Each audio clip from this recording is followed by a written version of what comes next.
The 2026 Winter Olympics in Milano Cortina was supposed to be all about speed, skill, national pride in the snow, but instead they're sparking a fierce political storm back home.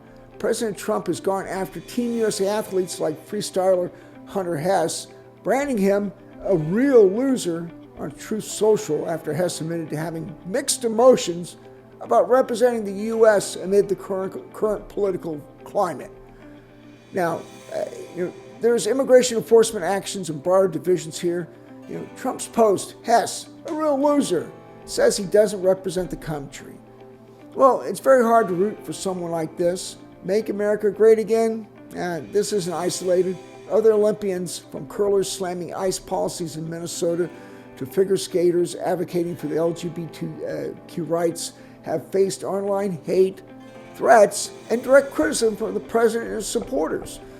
Teammates are rallying in defense of free speech, while some athletes clarify their love for the country but insist on the right to voice concerns.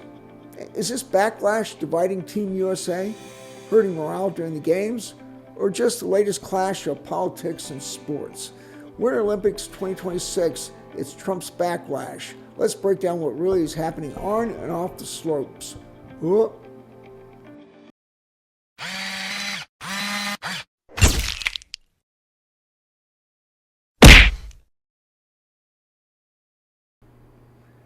Hello folks, the Olympics, the ultimate stage for athletes to showcase their talents, but beyond the feats of strength and skill, there's an underlying issue that sparks debate right now, and that's IOC Rule 50 is set on fire.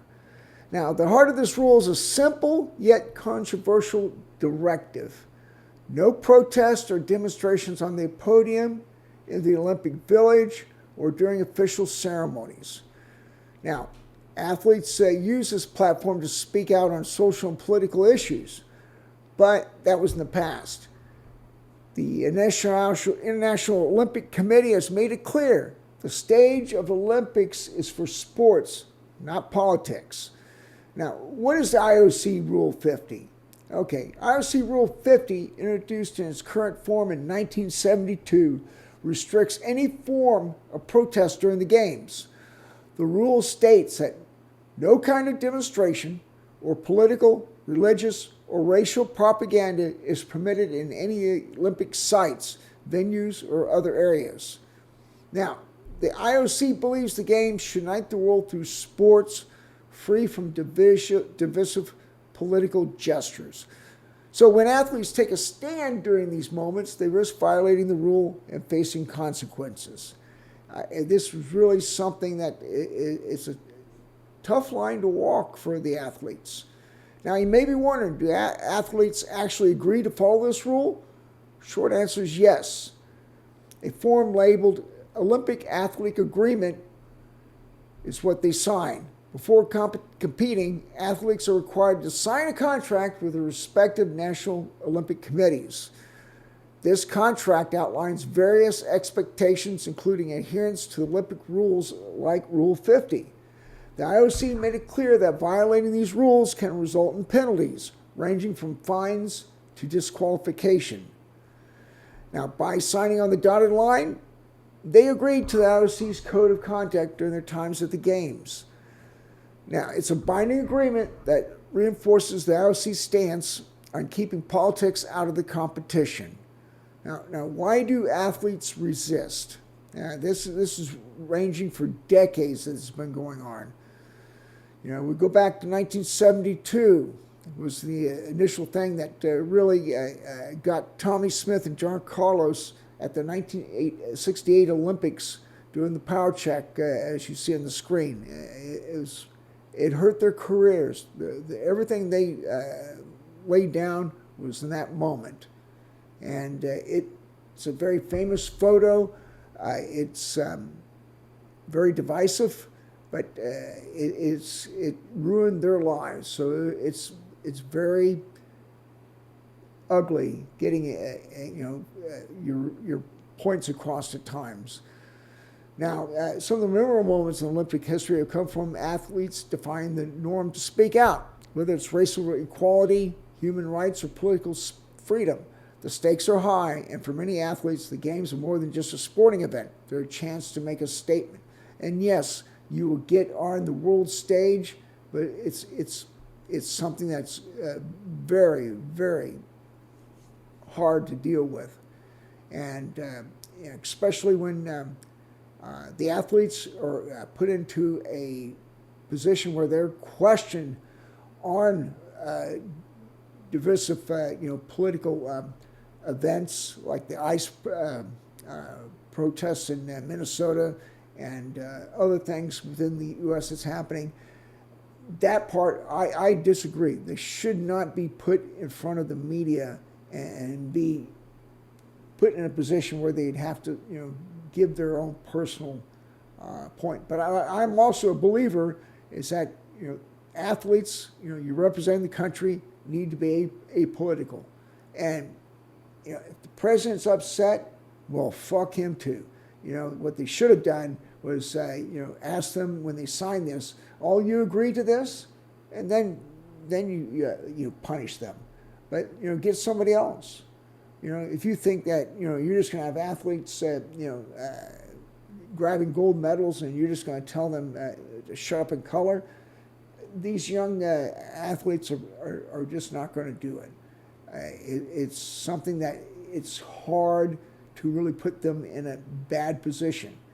And it's a risk that they take. And I applaud them for taking it, but in my position, being 27 years in the U.S. military, now you're apolitical. If you don't like it, say something later, but just go to the games and give it your best, because that's the whole point. You're just not doing yourself any favors doing that. But if you want to do it, then you're just going to go down on your own sword on this. Now, however, the conversation around Rule 50 is evolving. In recent years, there's been calls for reform. Athletes like U.S. sprinter Gwen Berry or NBA players have questioned why the Olympics should be immune from addressing societal issues. And I agree. The Olympics should not be putting them in a position like they've done. Many argue it's time to allow athletes to express themselves freely without fear of punishment. But even if they weren't going to be punished, the narrative laid out by the president and others would still be very hard on them. Now, the debate's far from being settled. The IOC continues to face pressure to loosen the restrictions while balancing the integrity of the games. Now, why Rule 50 still matters. In the end, athletes must follow Rule 50 because it's not just a set of guidelines, it's part of the broader contract they sign. It's about maintaining fairness, equity, and respect for the games and the global audience. And my position, I agree with them, but they should have not put the athletes into a position where they're questioned about their moral integrity on issues. Now, as the world changes and athletes continue to find their voice, the IOC will adjust to reflect new values, maybe. Well, the rules stand firm as the ultimate test of Olympic discipline. But I think it's really causing a problem across the board, and we'll see what happens in the next 4 years. But it's really important that we support our athletes. I mean, if they're going to do that, it's something that they've got to take that risk. And if they want to fall on their sword, like I said before, it's going to be something that it's just going to be very, very ugly from a political standpoint. But I commend them for wanting to take a stand on an issue, but it's just not a place to do that. And they're just hurting themselves. Addressing the issue of Olympic athletes protesting and speaking out to the press requires a careful, balanced approach, recognizing both the importance of athletes' right to express themselves and the role of Olympics played in maintaining the unity and fairness. Now, this is what the management of the Olympic team for the U.S. hadn't really worked this out to make sure that, okay, the players really have something they want to do. Give me an example. the Ukrainian athletes wanted to, put the photos or emblems of the fallen from the war on their helmets, and of course the IOC strictly said no. So there's a lot of forms of protesting that's going around this time around. Now, it's first essential to recognize that protests in sports, this is new. Like I mentioned before, the iconic raised fists of Tommy Smith and John Carlos at the 1968 Olympics to the most recent demonstrations, athletes often use their platform to highlight social injustices. Now, this historical context shows that the debate around athletes protesting isn't a current issue. And the IOC here. The IOC stance, particularly through Rule 50, has been around the idea of keeping the Olympics free of political and social divisionists. Scratch that. Social injustice.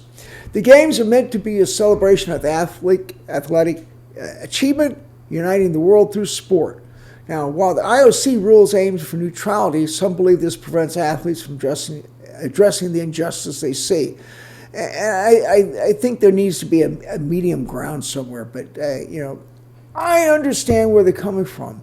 In the military, you can't protest. There's been some units during the Vietnam War and that, but, these things are very, very rare.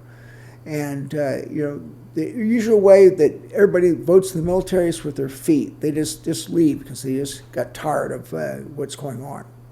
So, again, like with athletes, it's a leadership style that needs to be worked upon from the U.S. side to help these athletes and see what they can do to get a happy ground in this, because they're not supporting them in those press briefings.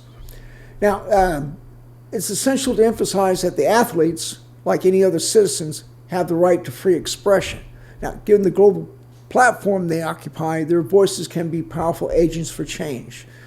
The key is ensuring that their protests don't diminish the message of the Games, but rather amplify it by using their global reach to highlight social issues that matter.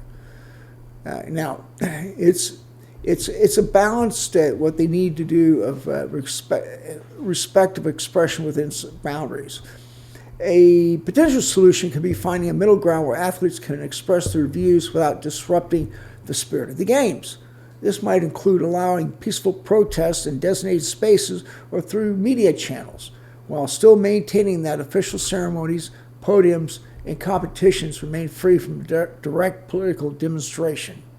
So that's one way to look at it. But, the Olympics are a global event, watched by millions, and how athletes engage with the social issues can be far-reaching consequences. Now, while protests are powerful, they can also polarize audiences. It's important to find a way for athletes to communicate their message without causing division. So, again, finally, it's crucial that you need to open up a dialogue between the athletes, the IOC, and the broader public.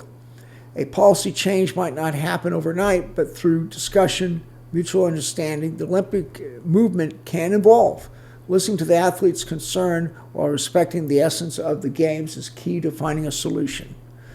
So it's complex. It's rooted deep in values of the freedom of expression, social justice, and the spirit of a sport. A balanced approach that respects both the athletes' right to speak out and the Olympics' ideal of unity is key to moving forward. Now, by creating space for peaceful protest, open dialogue, and respecting the athletes' role as both competitors and global citizens, we can ensure the Games remain a platform for progress, not division. So it's a lot. What I'm trying to get across here is that, I've explained what the IOC Rule 50 is and how it makes it very restrictive for the athletes. And then looking at how I see, the athletes were treated very badly with the press. And the U.S. team management should have done something, and the IOC. That was not fair to the athletes to put them on the spot like that. And, they're going to say something. I guarantee you. And if you ask them, they're going to tell you. So you shouldn't have disallowed them. They should have given them a chance to say something, but not where it's going to cause them to bring divisiveness across the board. So also with the president, as a leader of a nation, should have a little bit more respect for the athletes. That was something that he's very negative to anybody and everybody that is not doing what he wants. And unfortunately, that's just an issue of being, he wants to be king. So as they say, let him be king. You know, we can't do anything about it for another 3 years about. So we got to see what can be better. Now, I'm not advocating that for one side or the other, but there's two sides to a story, and let's hear everybody out. But until then, hey everybody, take care of yourself, take care of your family, take care of your community, and God bless the USA. Thanks for tuning in. Stay curious, stay kind, and as always, have a wonderful rowdy. Take good care of yourself and each other. Don't forget to like, subscribe, and ring that bell. I'll see you in the next video.